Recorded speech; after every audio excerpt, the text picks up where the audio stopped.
You are listening to the Mary Jane Society podcast, where you will meet entrepreneurs, cultivators, scientists, doctors, and inventors in the cannabis industry. I'm your host, Pam Schmiel, marketer and publicist in the cannabis industry. Today we meet Dr. Dedi Meiri. He heads up the Laboratory of Cancer and Cannabinoid Research at Technion, Israel's highly regarded Institute of Technology. He comes from a highly diverse scientific background in biochemistry, plant biotechnology, and cancer research, and has about 50 research scientists working under him. We discuss the complexities of the endocannabinoid system and Dr. Meiri's painstaking work to document numerous combinations of cannabinoids to determine which ones unlock specific receptors to treat diseases like cancer. Does the endocannabinoid system hold the answers to understanding how cancer works in the body and how to kill it? We talk about this and more. Let's meet Dr. Meiri. I'm very excited to learn about precision medicine and where we are with that in as far as our endocannabinoid system. And just if you could just tell us what research you are working on in your lab, just to give us a quick overview. Okay. So my lab is expert in a kind of a drug discovery, mainly to cancer, but for other indication. We are looking on plants that are in herbal medicine are quite known to be effective on humans, but still the molecules or the active ingredients are not clear and the mechanism of action is not clear. Cannabis is a good example for that, thousands of people use it as a medicine, but actually, it's clear to us today that we're looking on two major cannabinoids, THC and CBD, when there are more than 160 others, and the activity is sometimes more complex.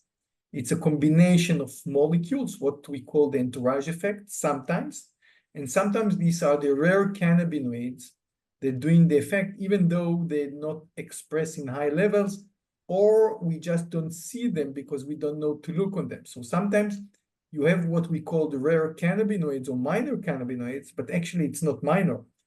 It can be in few percentage in the extract, but people, because they don't know to analyze that, they don't see it, they don't know it's there.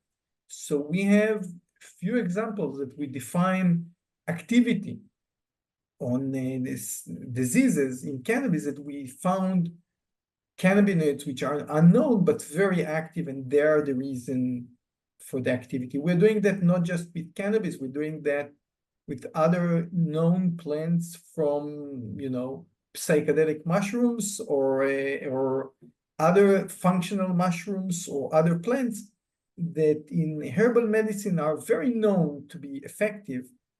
But when you look on the data, people all look on the major molecule. In psychedelic mushrooms, psilocybin mushroom, we're looking at psilocybin when we can see more than 60 different tryptamines, which are similar to serotonin and doing effect. So it's similar.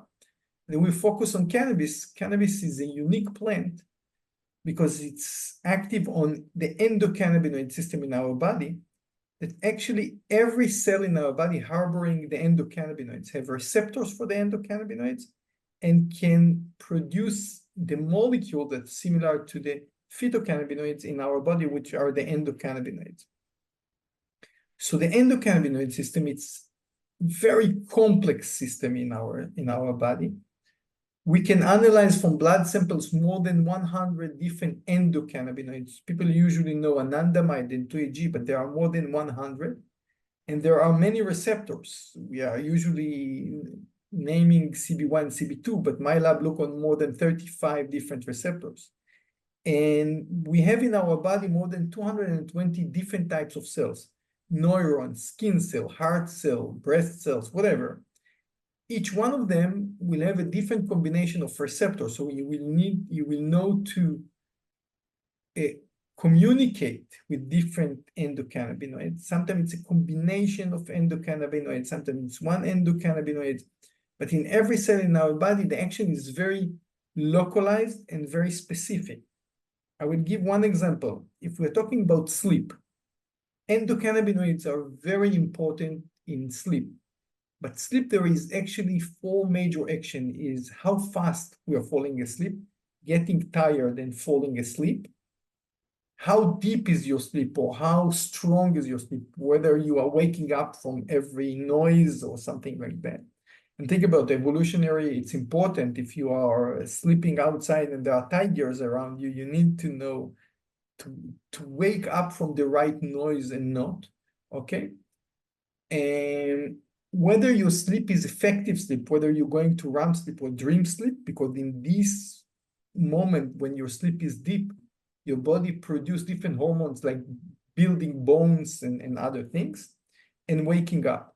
And actually, it's been activated in 4 different areas in our brain. And in each area, different endocannabinoids are doing a regulation of this. So when you turning off the light and quiet and in your bed and getting to sleep, different endocannabinoids will be released, preparing you to get to sleep. So even in our brain, in different areas in our brain, these are different endocannabinoids. So taking just blood sample, it's not really showing what's happened now in your left areas or your amygdala in the brain. So it's very complicated. And cannabis is just mimicking them.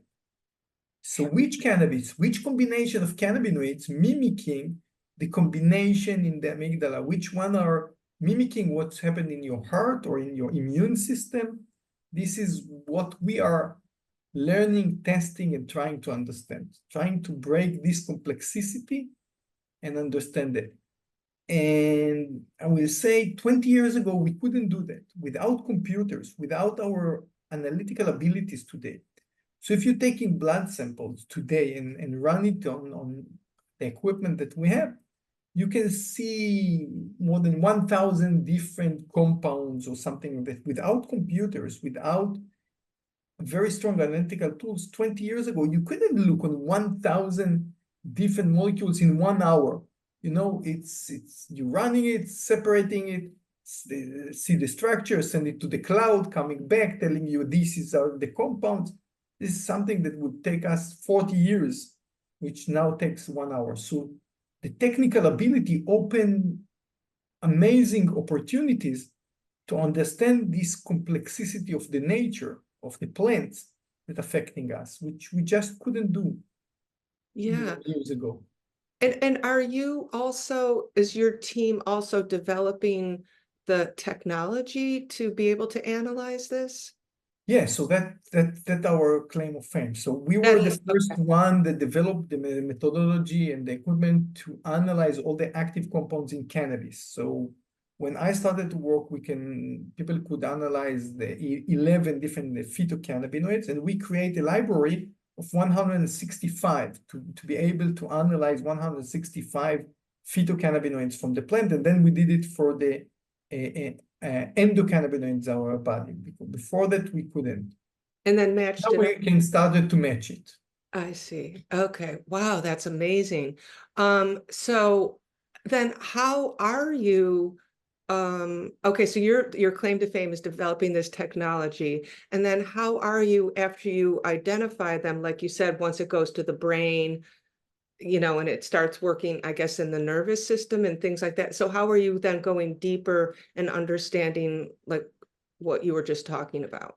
So first of all, I'm a cell biologist. I'm coming from background from plants and from cancer, and I'm not a chemist. So I had to do that in order to actually to ask the questions, but because there was no knowledge, but I wasn't an expert for analytical chemistry and that. I had to develop that in my lab. And I was lucky to have a very good people that come to work for me to be able to teach the team and to do that. And how are we doing that?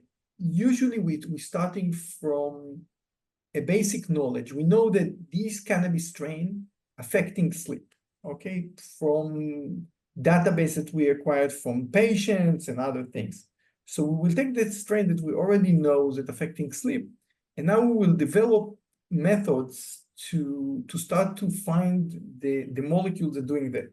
Whether we will grow cells on a plate or we will use a mice or whatever. So we have, let's say, a mice model that we see that we give them the cannabis and affecting sleep.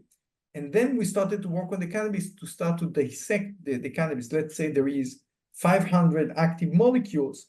We will chop it to 4 pieces, to 125 in or 150 in each, piece. Come back to the mice, see which combination is working, and then we narrow it down until we found the minimum compound that doing the effect. Whether this is 1 compound, 3 or 7, we'll find the combination that doing the effect. After we find the combination, we're starting to ask how, which receptor they're binding, what's happened in the cell, which other active compounds being released, and then this is years of work. Okay, so I would say from the moment we have a plant, okay, a strain or an extract that we know that working, to understand the mechanism of action, which molecules are doing the effect, and really what's happened, it's around 5 to 6 years. It's not, it's okay. By the time you back and forth and process of elimination and all that. Yeah, so to find the molecules will take a few months, but then to understand which receptor they're binding, what is the cell biology, what is the, which pathways in the cells being activated, and exactly what's happened, this takes years. But this opened, what we started to say, this opened the ability to do a personal medicine.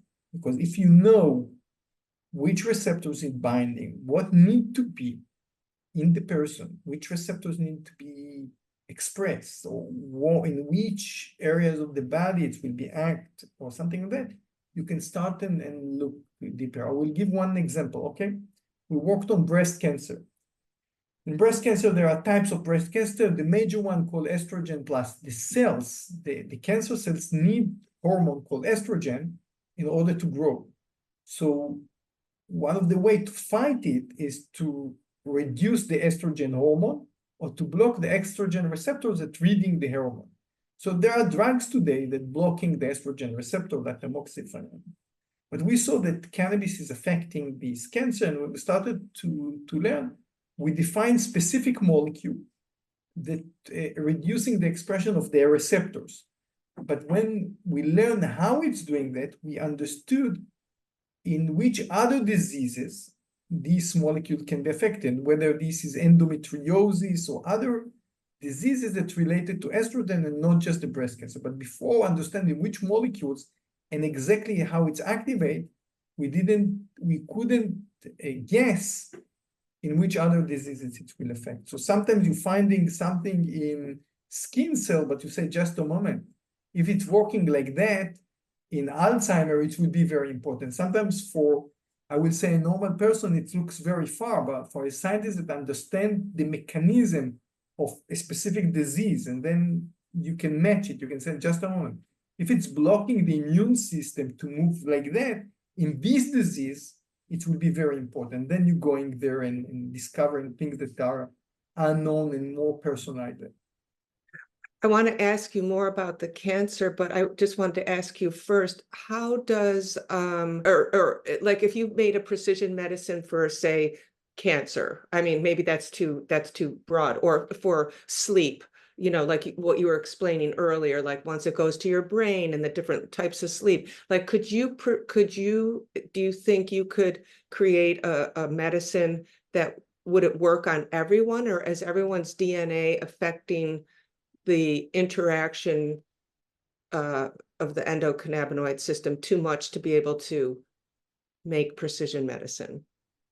So DNA, there is no medicine that's working on everybody by definition, because unless if you're killing something, it's dead. But unless that, chemotherapy, it's throwing a bomb that kill everything that divided. So it's but we learned that it's also not working on everybody. We are different. Every person is different. It's not just the DNA. The DNA is coded how to produce proteins, but you have the same DNA in your skin cell, in your heart cell, in your neurons. It's the same DNA, but they look very different because your body is going to the DNA and reading how to produce specific protein in the skin cell, but it will read different thing. Usually when I'm teaching on DNA, I'm teaching in medicine, medical school and in the biology school, and I'm teaching the basic on DNA. I'm saying that DNA, it's a cooking book how to produce protein, but it's a big book with chapters, we call them chromosomes or whatever, okay? And in them there are recipe. Each recipe we call it the gene, and a gene, it's a recipe how to produce a protein. So your skin cell will go and read chapter 13 and produce specific protein that you need in order to be a skin cell. And your neuron cell will go to chapter number 2 and chapter number 5 and read there. So even you have a cooking book, you can make a meat from chapter 13 or so it's very important in which gene your body is read and how and things like that. It's not just the DNA. This is first. But when we're talking about personal medicines, first of all, important what disease, what is the phenotype, what is the structure of the disease. So if we say, let's say breast cancer, there are different types of breast cancer. So if you have an estrogen plus breast cancer, you need to block the estrogen. But if you have, a triple negative, it wouldn't help. So first of all, we need to understand the disease, but it's not just cancer. I can talk about other diseases like epilepsy, okay? There are different types of epilepsy. We need to know what is the type, what is the mechanism of the disease, and then to know how to block them and to affect them. On the other side, my lab have more than 1,000 different types of cannabis. Which one of the cannabis you're matching to the so there are two sides of the coins here.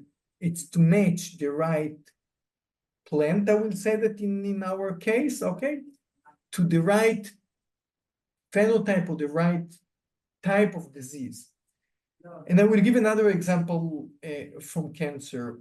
We're treating today cancer. One of the major treatments for cancer, or the most innovative, is actually to activate the immune system to attack the cancer. It's called immunotherapy, okay?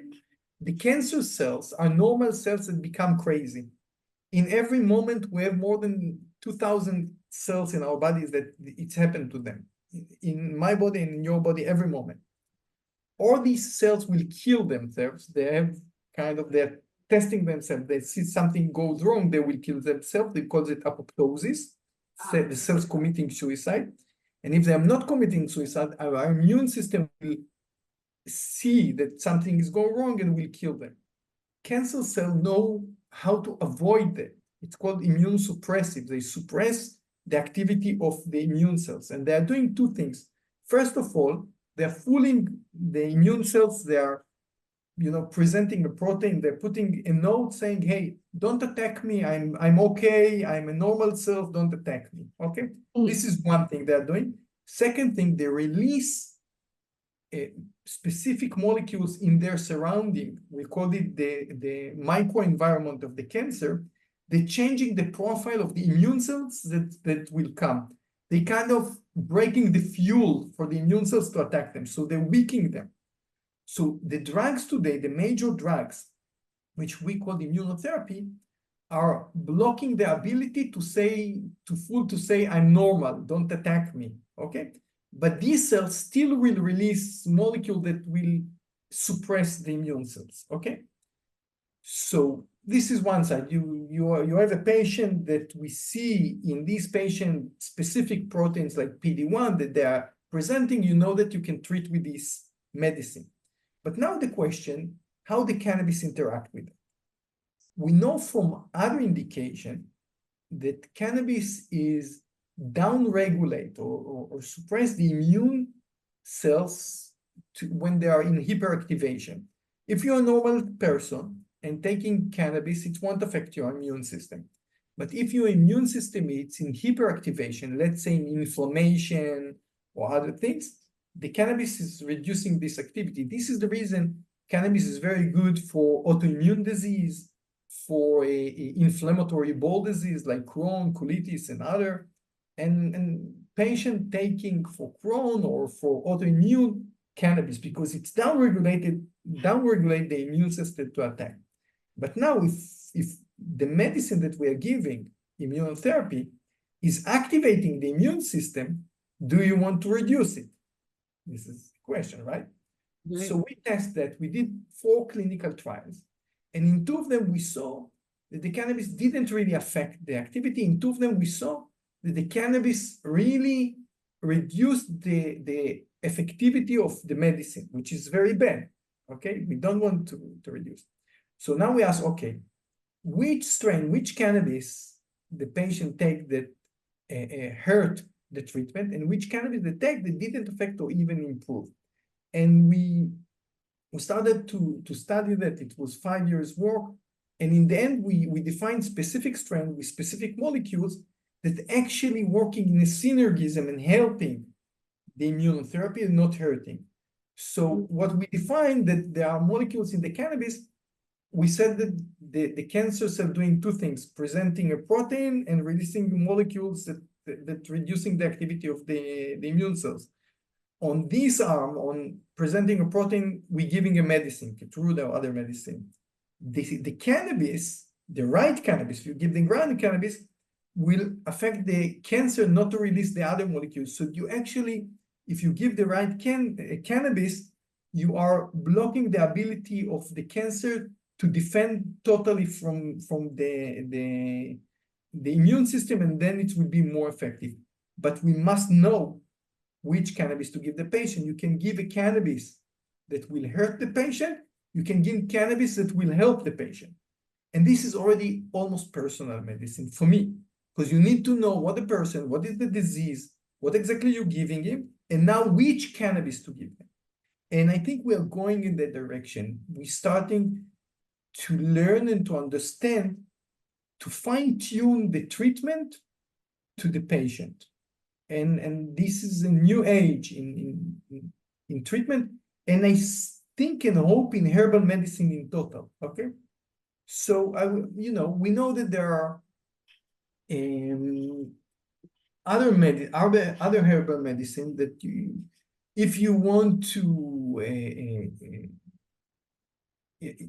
we know that there is a plant. I hope it's the same name in English, Archinicea. You know Archinicea?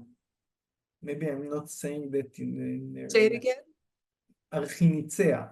Maybe I will give a different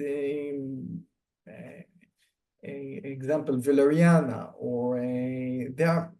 It might be a plant. It might be a plant that we don't hear. I'm trying to think about plants that I know the names in English, like ginkgo. That Oh. you know that people take it and it's affecting a specific disease. But which ginkgo you're giving? Does it matter if it's grown in China, in Russia, or in California? There is one type of ginkgo.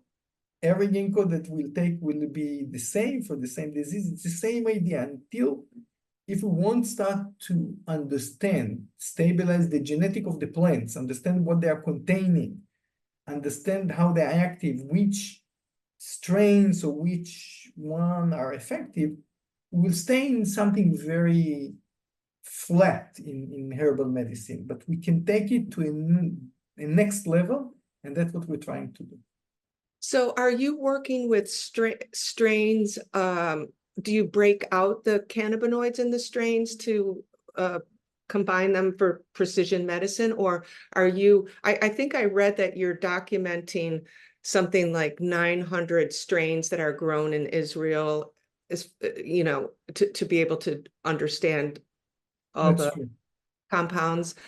So is that how you're looking at it? Is one specific strain, or do you break it out into? So usually I'm starting with the plan and breaking it down in order to prove that what I suspect is working.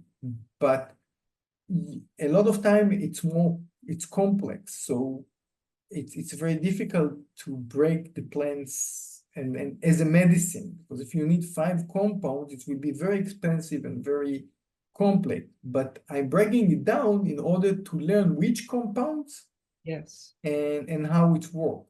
But then if you're asking about the lab, I'm breaking it down in order to understand. But if I think about the treatment in a lot of examples, I think it must stay as a plant because it's too complicated to go with that to the FDA like that and things like that. Oh, right. That was going to be my next question is, right, how would that work in the path to a pharmaceutical, I guess, let's say. I would imagine it's different in Europe, Israel, and the United States, but like I've heard that pharmaceutical companies might not be interested because there's so many different compounds that they just want to be able to take one compound. How would that work as far as the future of precision medicine, somebody coming out with like an Epidiolex or something? Yeah, pharmaceutical companies want to make money. If you will convince them that 5 molecules will make them money, they will go with 5 molecules. They are not sensitive to they don't have opinion in there. Okay. Okay. And I must say that there is a feeling that pharmaceutical companies want to block the cannabis research, but this is not true. They're sitting on the bench until they think it will be worth to get in and to take it. The regulation, the FDA regulation, we said different in Israel. It's not different. In the end, we all lay on an FDA approved drugs. Okay. So the regulation, the FDA don't like this complexity. So one molecules, it's easier to understand toxicity, the interaction. Then when you're going to 2, 3, 4, it's become more difficult and more complex. But I believe that in the end, in the other side, doesn't matter if it's FDA, whatever, there are people and humans that sitting, and it's education. They're learning also that this complexity have advantage, and they're learning it maybe takes more time, and we will start with 2 molecules, 3 molecules, and we go to 4 molecules, 5 molecules. If you ask me to the future, I'm sure it will be open more and more, and the pharma companies, they going with things that they don't want, how much money you need to invest in order to cross the line and how much money you will get. It's still not for them, it's not, they don't think it's profitable yet to go the direction, but I think it's changing. When I'm coming with the science that the physician can understand and the pharma company can understand, it's become interesting to them. And I have already offers for the things that I developed from pharma, because for them, if they can make it a medicine and sell it for expensive, they will do that.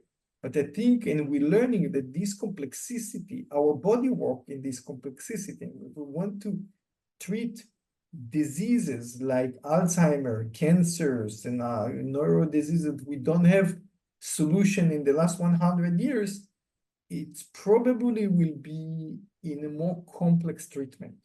And plants bring that within. When people go to a shaman or to physician 1,000 years ago, most of the drugs were plants, and he didn't give one molecule. He take the leaf from here, a flower from here, a root from here, combine them together and gave it as a medicine. He create what we call polypharmacology, create complex medicine. And what I'm trying to see is to learn this and to understand the complexity. Cannabis opened a big window for that, to understand that and to prove that. Because the endocannabinoid is complex and it's in many different cells, we find out that sometimes few molecules affecting one cell, few molecules affecting different systems, few molecules affecting third system, and you're getting a full treatment when you won't get a few that. We spoke about IBD, inflammatory bowel disease, like Crohn's and colitis. It's a disease of our intestine that become a chronic inflammation. But the meaning of that you have cells from the intestine or other plants, other places, that being affected, and they release specific molecules that call the immune system to attack them. And we see that cannabis is very effective to these diseases. But now we started to learn which cannabis, and we find out that there are molecules that affecting the colon cells or the intestine cells not to release the molecules, but there are other molecules that affecting the immune cells not to attack them. And if you combine them together, or if you have a plant that combine them together, you get a very effective treatment, because for one hand, you're affecting the colon cells not to release the cell. From the other hand, you're affecting your immune system, and you're getting a full or very holistic treatment and not just very specific. And I think we will go with that, and we will understand that, and we will find more complex medicines, whether it will be a medicine or still a plant. We just need to understand and to define which plant, which combination, which plants harboring the right combination to treat now colitis. So amazing to think of it on that level. Maybe that's the missing key to these treatments So for disease. I have a talk that sometimes I'm giving conferences, and I'm call it, what is the 3 levels of the entourage effect. So when you're looking on one compound that binding one receptor affecting, this is the medicines today. One level of the entourage effect is when few molecules binding one cells and affecting in different direction on one cell. And we have examples like that from cancer and other, in specific cancer, in leukemia, we find out that in order to kill the leukemia, we need 3 cannabinoids that binding 2 different receptors, and we learn why they need 2 receptors. And this is first level of the entourage effect. This is actually what Rafi Meshulam showed for the endocannabinoids in 98 and called it the entourage effect. He showed that in order to activate CB1 receptors, you need 2 endocannabinoids to come together. Okay, this is the classic entourage effect paper by Rafi Meshulam. This is the first level, classic. Second level is what I explained to you in 3 minutes ago. Second level of complexity, few molecules or one molecule is affecting one type of cell, other molecules affecting different type of cell, but they are working together in creating the disease. So you're affecting the disease from 2 different systems. One is the immune system, one is the colon system, and you're getting better effect. This is the second level of the entourage effect, which we usually not treating diseases like that. We're starting in healthcare to start to think like that. Yeah. And the third level of the entourage effect is more related to, I would say, quality of life of the patient. Because if you have a patient which have PTSD, let's say, okay, post-trauma, you have a problem to sleep, you have anxiety, you have bad dreams, we have few things that affecting. And you can have one plant that affecting the sleep, affecting anxiety, affecting other things. So you are treating holistically the patient, okay? I will give, again, sorry that I'm going to cancer all the time because this is my major work. Yes, no, it's, I'm so, yes. A cancer patient that now getting chemotherapy, he will suffer from anxiety, from bad mood, he will vomiting, nausea, pains, problem to sleep, all of that being getting it. But cannabis affecting all of that. So few molecules will affect the sleep, and we already learned which molecules are now. Few molecules will reduce pain. Few molecules will affect anxiety. Few molecules affect appetite. And now you're getting from one treatment, one plant, something that the patient need to take 5 different medicines, but you have it in one plant, and you improve the quality of life of the patient. This is the third level of the entourage effect. Now, do you find that that's so interesting, the different levels? You just don't hear people talk about that. It's amazing. Do you find that THC versus terpenes, like is that a big part of the combination that we're talking about in the cannabinoids? Is a terpene a cannabinoid? It is a No, terpene is a terpene. It's a different terpene is a molecule. terpene. Okay. The structure is a little bit similar. They're coming from this, sometimes from the same molecule that being produced, like, their father is the same father, I will call it like that, but Okay. it's a different molecule. Terpenes are existed in all plants, let's say limonene that are existed in cannabis. It's also in lemons or also in lemongrass, okay, or other plants. It's the same terpene. And can you verify, there's a lot of controversy in the United States about are the terpenes the same in botanicals and any other plant versus the terpenes in a cannabis plant? Is there, because a lot of people reintroduce terpenes from No, botanicals. it's the same molecule, the same terpenes, the same effects, okay?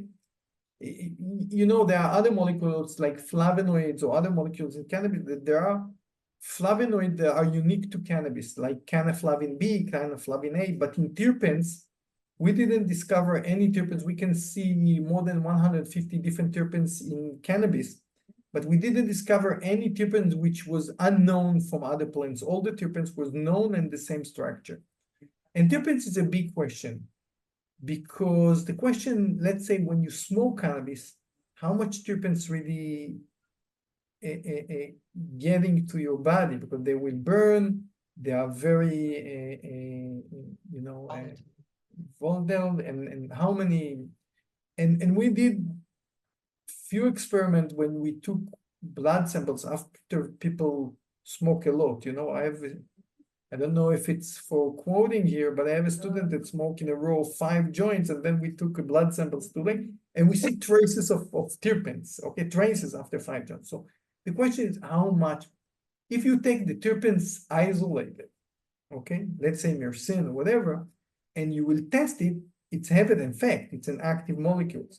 But how much is really left when you're smoking cannabis? How much is really left after you're doing extraction? And how much it's part of the entourage effect? It's a big question. I can say that for sure terpenes affecting sleep, okay? Yesterday we're doing a clinical trials on something, and yesterday I went to the farm that's growing the specific strain that I need. And the people that picked that said to me, Dedi, you must test it for sleep and for appetite, because just for walking with that, we feel tired and it's increased appetite. So what they are smelling is just the terpenes, not the cannabinoids. So the terpenes are active, they're no doubt. And Ethan Russo is very big on that and have a lot of amazing work and studies on that. My question is, it part of the effect that we see when you're smoking or using cannabis, because you're getting traces of these terpenes to your body. But they are sure effective. They can activate the endocannabinoids system too. We know that. It's a question that I don't have good answers for that. So we know that it can activate the endocannabinoid system, but we just don't know how. We don't know how, we don't know. I don't have an examples from my study that we saw an effect, and in the end we succeed to isolate, and it wasn't cannabinoids, it was just terpene or a combination with terpenes. So I didn't prove that yet, even though, as I'm saying, if I would take specific terpenes and add them in higher amounts, more concentrated, they will be effective on sleep or other pain or other things. But when I'm taking a cannabis strain and I extract it or see what the amount of the terpenes there, I'm not sure how much they're playing a role. So I don't have a good answer. Again, I trust other scientists that I really appreciate, and I named Ethan Russo here, that did the very good work on terpenes and showed and proved they are effective and important. And so all the different plants, the different strains that you use to test and treat and trial, that you're really relying on the THC to treat these different, like, cancer No, specific? it's almost never the THC. It's almost never. So what Never. is it then in the First of all, I'm trying to run away from the THC. I think it's a problematic molecules to treat because the psychoactive, you have a limit of dose that you can give a patient. If you want to keep the quality of life of the patient, high THC, it's a problem, okay? All the Rick Simpson or the things that giving, it's really hurt the quality of life of the patient, He will be totally stoned. There is the THC can cause hyperemesis and other, things. So when I can avoid THC, I'm trying to avoid because then it's easier treatment on the patient. It's less effective psychoactive. In almost all the studies that I did, whether this is inflammation, different types of cancers, migraine, like headaches, endometriosis, things that we did, it was never the THC as a major active compound. It was CBD, sometimes CBDV, THCV, but also minor cannabinoids that you don't have a name for them, A minor cannabinoid called 37315, I don't have a name for it, is blocking the estrogen, and this is the reason it's affecting this and that. We have other minor cannabinoids that reduce headaches, migraines, but it wasn't the THC usually. Okay, I from what I've ever read, I've read that in a medical perspective that a low THC dose is very important to this combination. So it's very, to treating something. So that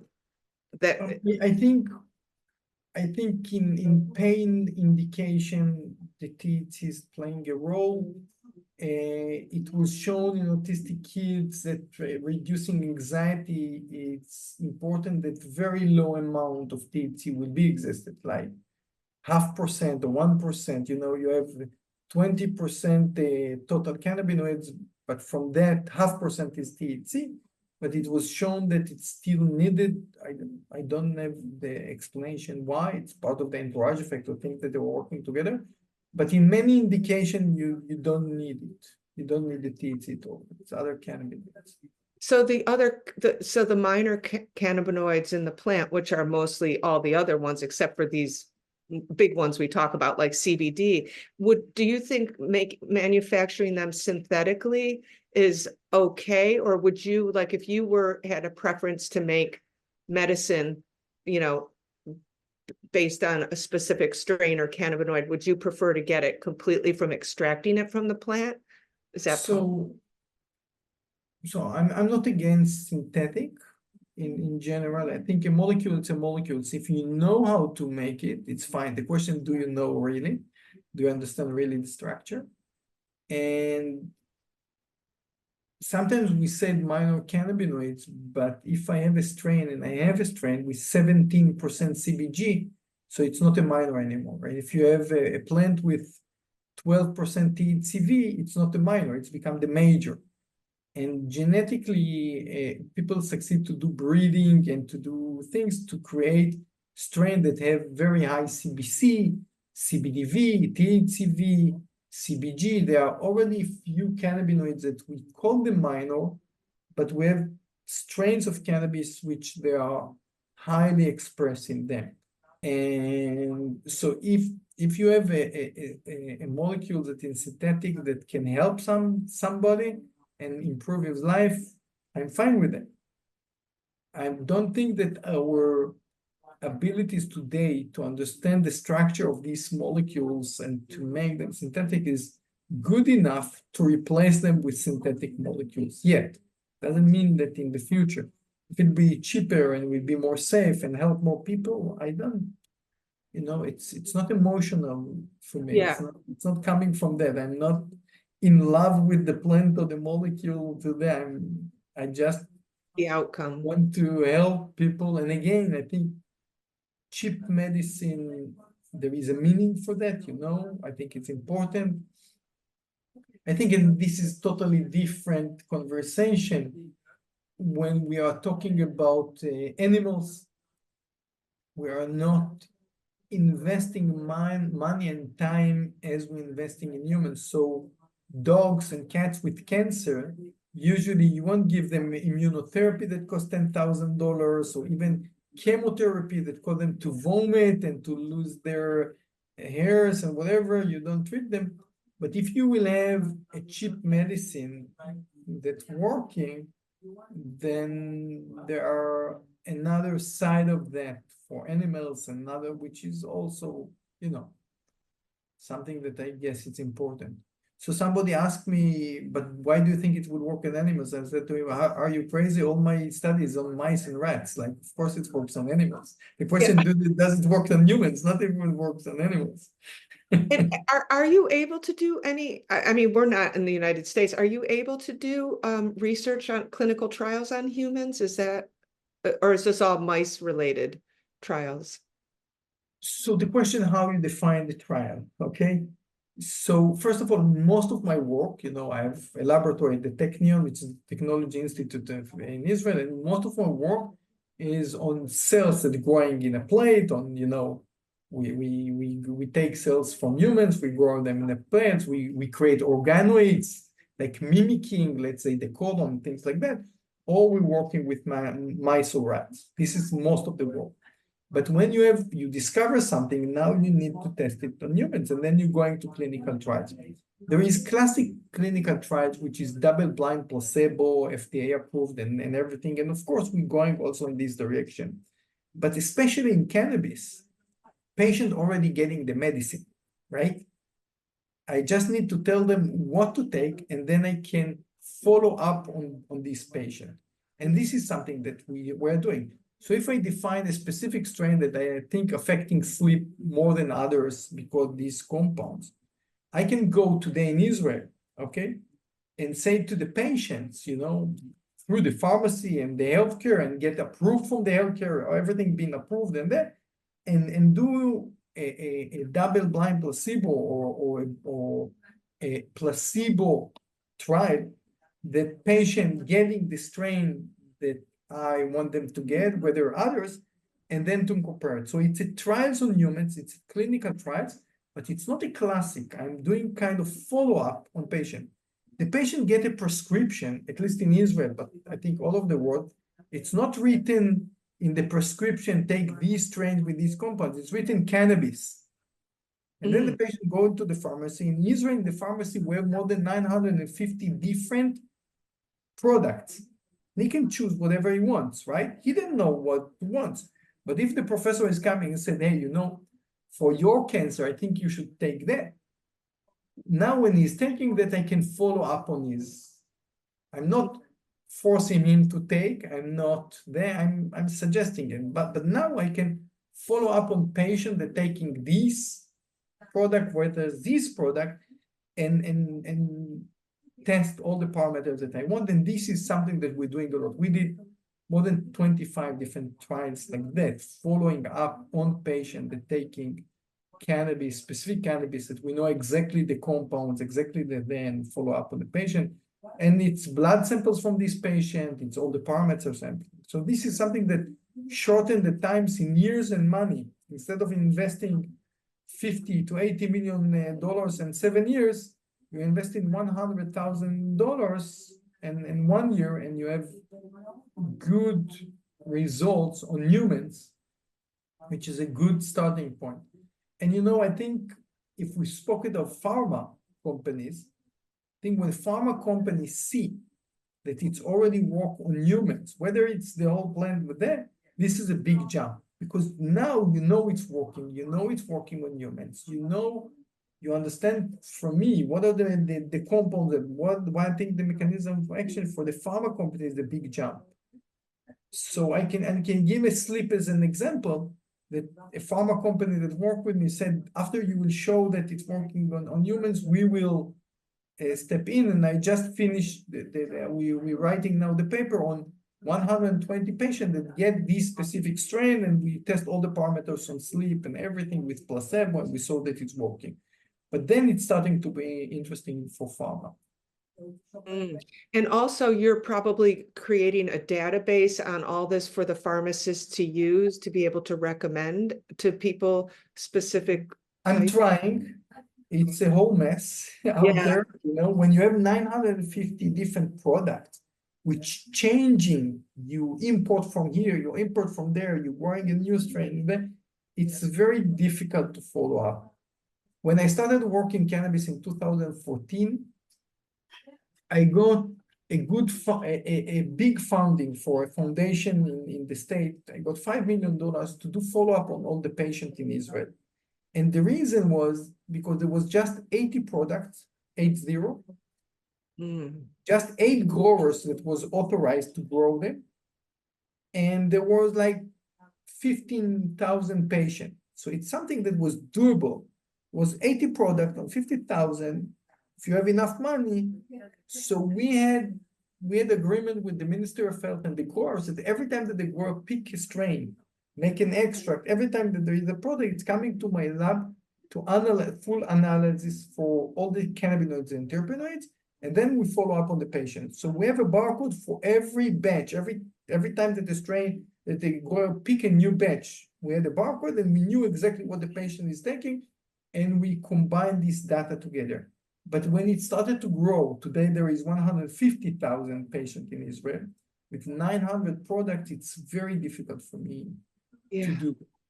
It's too much. But it's a beginning, to prove to people that we're starting to document this. And then I know we should wind this down because it's a long time, but I just kind of wanted to touch base again on the conversation that we had in Atlantic City is, so we're pretty far away, I think you were saying, from being able to look at testing someone's specific endocannabinoid system to identify any deficiencies and then say, oh, you should have this strain to treat your treatment. Is like if you took a blood sample of my blood sample, would you be able to find deficiencies? Are you working towards that, or you're just working on specific medicine like cancer, breast cancer, or where are we with that? I will separate the two, okay? First of all, I don't believe that from DNA sample, you will be able to define which cannabis you need to take. Because first of all, it doesn't make sense to me that you will take a baby 1 year old today, take his DNA, and know in 40 years when he will have a PTSD what he needs to be treated. Because the DNA won't change, right? The DNA will stay. So if you will know in 40 years, you should know that. So the DNA is not changing, but we are changing in many parameters, and the PTSD that you're getting is not from your DNA, whatever. So DNA, it's, as I said, it's a cooking book how to make proteins, but it doesn't tell all the story, and it's way more complicated. Second, endocannabinoids are not proteins, so the DNA is not coded to endocannabinoids just for the receptors. If you're taking blood samples, let's say from your arm, you see the endocannabinoids that in your vein now in your arm, but the endocannabinoids in your brain is different, and in your heart is different, and in your skin is different. And if you want to take a real biopsy from the tissue that you want to treat, it's more complicated. But even after that, even I will take, let's say, a sample from your skin, which you have now a disease on the screen, which being created by the endocannabinoids, I still don't know the other side. I don't know which cannabinoids will mimic that, or which cannabinoids is for treating that. I'm doing a lot of work. I invest a lot of time and efforts to get blood samples from diseases that I thought maybe there is a correlation for deficiency of endocannabinoids. Autistic kids, epileptic kids, Alzheimer, and many diseases to try to define. I find it very, very flexible between different people. The bars are so big between people, which I find it very hard, very different between men and females. But I will Given another example why it's very complicated. There is a show in the Israeli TV called Trust Me, I'm a Doctor. Okay. This show, they are going with 5 physicians and they are testing things that people believe if they are true or not. Okay. Oh, okay. If you're going outside with not dressed enough and it's very cold outside, whether you're catching a cold or flu or whatever, that is real. Okay. Right. There is few things that we believe, but the question is there is something. So one of the show was on the endocannabinoid system, and they came to my lab and to my company, and we did few things, and we showed that when you're running, running 3K and coming back, your endocannabinoid is changing because it's control your heat balance, it's control your oxygen, but also when you're feeling good with yourself, it's part of the endocannabinoid system and everything. So we showed the endocannabinoid before the run and after the run, 10 minutes run, how the endocannabinoid system is changing, which families, and we said these families probably controlling the heat balance, this family, then this is for fun. And then we took another group of people, different, and let them just to sing a famous song in Israel, and they were excited, and the TV, and then we take the blood sample before they sang and after, and we show that now just this group of endocannabinoids change the group that when you're feeling good with yourself, because it's not that they're not balancing the heat here and not balancing, it's just a group of them. Yeah. But this is teaching me how difficult it is to follow the patient, because if he coming to take a blood samples, even if he just sing in his car, or he got a good, his wife called him and was very nice to him, and then I tell him I'm waiting for an out, it can change his mood. Yeah. So it's so difficult to follow up on that. There is diseases called endocannabinoid deficiency. And again, Ethan Russo was there. But this is a very, very, very specific diseases on a specific mutation, on a specific receptor. It's not for the whole population. I won't be able to take a blood sample from you and to show now that, your emotional things changing. Let's say we are extremely far from that point now. Maybe we will develop more accurate measurement. We will learn more on the endocannabinoid system and also. Well, I guess to wrap it up, I would just want to ask these 2 questions is, how close do you think you are in your work with cancer? I'm not saying cure cancer, but how close are you to getting to something, very, that could really help? And the last question would be, what's your favorite cannabinoid right now? Or most promising? So I will start from the first question. Cancer, it's a given name to more than 1,000 different diseases. Glioblastoma, which is our brain cancer, breast cancer, and pancreatic cancer are different creatures. If I will compare it to animals, it's an ant, it's an elephant, and a bird. Okay, you can kill them with the same tools. Okay, or you can treat them with the same tools. It's a totally different diseases. In each cell in our body, there is its own types of cancer, and each one of them, there is different types. As we said on breast cancer, there are estrogen plus, triple negative, hair plus, and BRCA mutation. There are many types.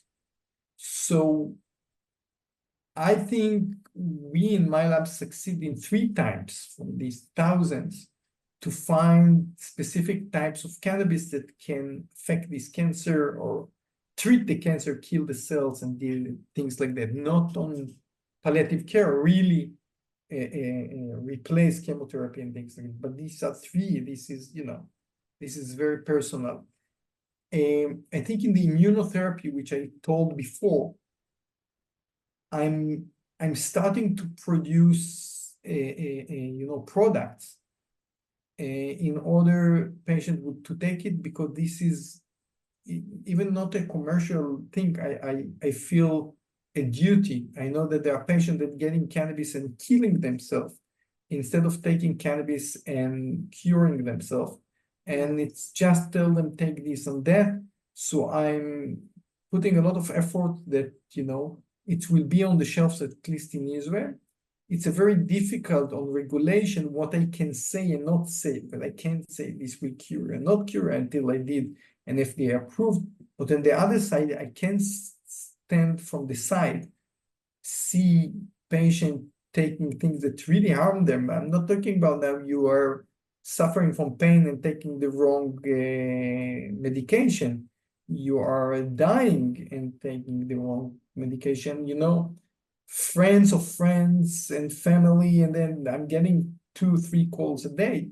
And because the product is not on the shelf, this specific strain, I can't find it. So this is something that I'm doing, I think in 1 month, it will be already out. So we're growing them and we're creating that and that. Wow. How far it will I reach to send it abroad and things like that, it's a big bet.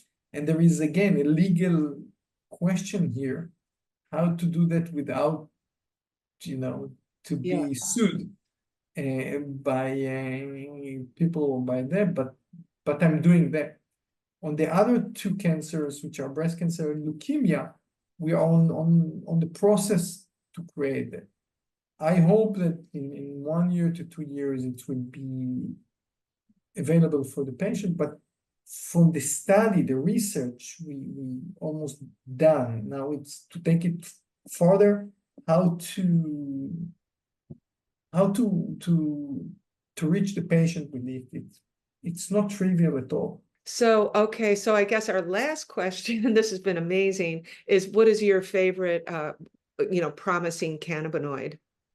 So there are few rare cannabinoids or minor cannabinoids that I find them extremely active and in different diseases, and I believe they will become major in the future. They don't have names because people don't know them. It's 3315 and things like that.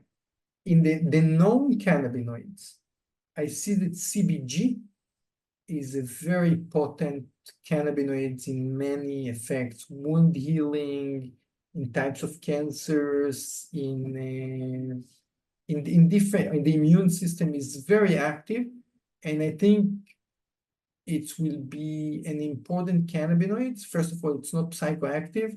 It's highly expressed in specific strains. There are already strains with 20% CBG. Wow. It's very, very safe. It's already been done safety on CBG, FDA phase 1 safety on CBG.